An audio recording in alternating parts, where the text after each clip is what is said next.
KAJAL. It's interesting how much of this movie is carried by sound, by the music, by when she's trying to be quiet and then the little zipper on the suitcase, and that things are magnified, the footsteps, and all the littles, that all the sounds are just telling so much of a story without almost any dialogue at all. And then the bit where she's at the bus stop and the biker comes up and he gets stuck there. We've all been in that sort of a situation where you're waiting for the bus and a truck stops right in front of you. You think, oh crap, the bus is not going to see me because there's a stupid truck parked here. Or somebody that you don't like the look of is stuck in front of you. You're thinking, move along, buddy, get out of here. So you know exactly what she's going through at that moment. And just the, again, sound design of this film is just so good. It carries the whole thing. This actress's performance was stunning, and she was stunning. She did such a fantastic job of conveying so many emotions with no dialogue. So absolutely kudos to her and everybody involved in that whole process. But this film resonated with me because it was so much about choice.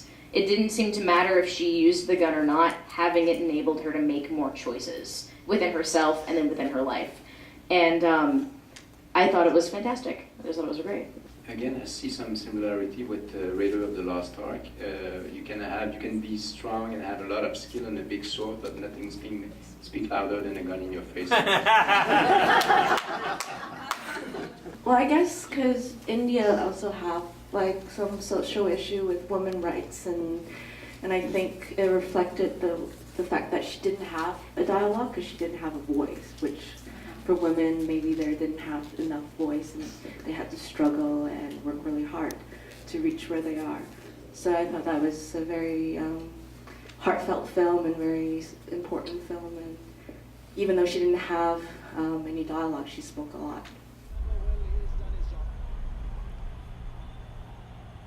बात कर रहा हूँ तेरे से मैं.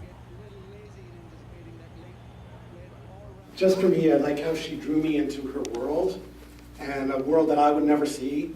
And even though it wasn't a glamorous world, she really conveyed the emotion of what it would be like to live in that type of world, in that situation. Among Us, I said, actually held a gun.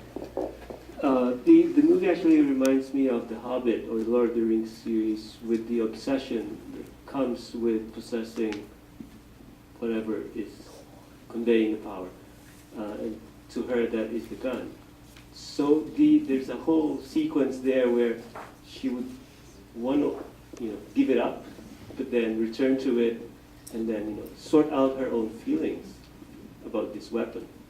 In the end, it transforms her in a way that we probably did not expect that such a weapon would do to a woman. So it actually, she develops into a much stronger woman, obviously. Not as obsessed with the weapon per se, but with, I guess, growing her own womanhood, asserting herself and all of that.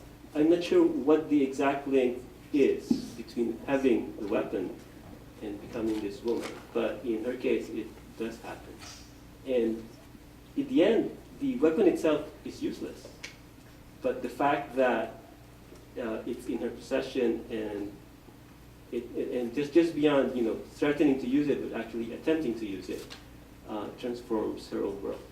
Yeah, it's interesting because I really thought most of the time I was like, yeah, she's gonna blow this guy and her boss's brains off at some point. Like it's just gonna get a weird turn. You know what I mean? But then I think like when she pushed the trigger or whatever, all I could think was like the expression like a girl is a gun.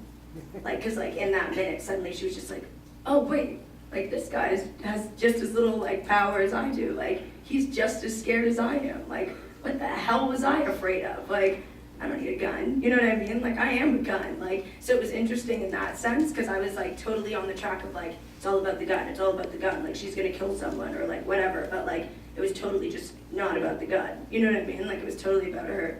Like she already had it, so I don't think she was transformed. Maybe enlightened would be a good word, but I definitely don't think it was a transformation. It was definitely within her. It was just, it needed to surface, like that click, like seeing him in that state showed her that like she had just as much power as any other man or any other thing or person, right? Regardless of the bullet, I think. I really loved the KAJAL movie, and what I liked about the actress is she portrayed the real Indian woman, like I see Indian women like that, most of them, and she did a lot of justice with that. Two scenes clicked for me. One was that when she went closer to the stuff beside her, and then she was frightened.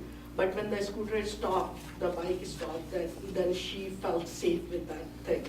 And it clicked to me that it's something like pistol or something. So that was a very good scene. And the other thing which was depicted in the window when she sits there with the tea and with the wine, different drinks, but they both have their own meaning with that. So it was portraying. So that was I like. On a lighter note, just like about details, like the apartment numbers, I like the fact that at the office, the guy has two idols. You had Buddha and a minion.